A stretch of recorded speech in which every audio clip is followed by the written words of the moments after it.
Il est reconnu que la qualité du service dans les administrations publiques congolaises est encore une question à traiter. La création du ministère qui s'occupe entre autres de cette problématique justifie le caractère crucial de cette question qui a trait au quotidien des Congolais. Un défi pour la Direction générale de la qualité du service public, organe chargé justement d'améliorer la relation entre les usagers et les agents publics. C'est un travail colossal, le chantier est immense, mais avec les bonnes équipes, la bonne dynamique et l'enthousiasme de tous, on va pouvoir y arriver en commençant par quelques administrations et ensuite en généralisant au sein des différentes administrations. Après, nous avons le volet législatif et réglementaire qui va nous aider, nous permettre, nous faciliter la tâche en quelque sorte pour pouvoir instaurer cette culture qualité au sein de toutes les administrations. Un vaste chantier qui nécessite au préalable la connaissance des termes de référence en matière de qualité. C'est dans cette logique que se justifie ce séminaire de sensibilisation organisé par la Direction générale de la qualité du service public à l'endroit de ses agents. À la manœuvre, un expert qualité congolais évoluant au Maroc qui est de passage à Brazzaville. Nous avons eu des discussions avec cet expert donc au sein de notre direction générale et il nous a proposé justement de faire un atelier échange, rencontre sur le thème de management de la qualité. Le management de la qualité, c'est justement ce qui était au centre de l'exposé fait par Oba Milan. Comment mettre en place l'approche qualité au sein d'une administration publique?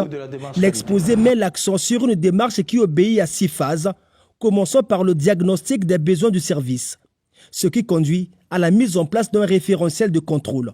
Ce référentiel de contrôle nous permettra de savoir là où on veut en venir avec la qualité.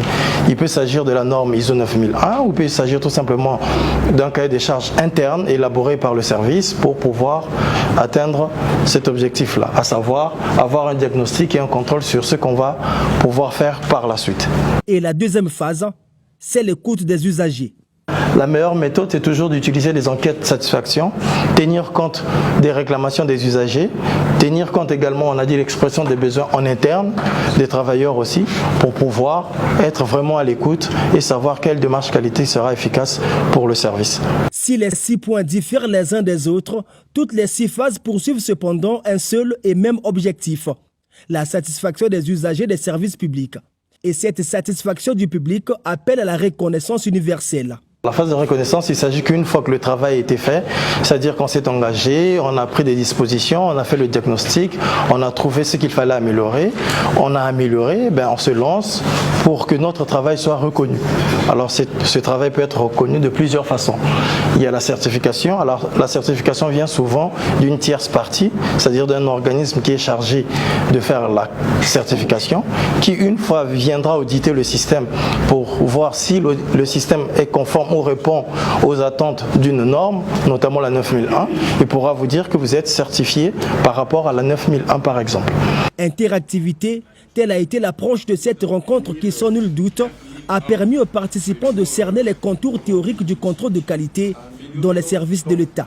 De cette activité, j'ai retenu des éléments très importants, notamment ce qui concerne la norme ISO 9001 qui porte sur la qualité, pour dire qu'aujourd'hui, il faut arrimer le Congo à la donne de la qualité qui déjà est devenue presque pratique dans d'autres pays. Et les explications de l'orateur qui d'ailleurs étaient très très claires et pertinentes.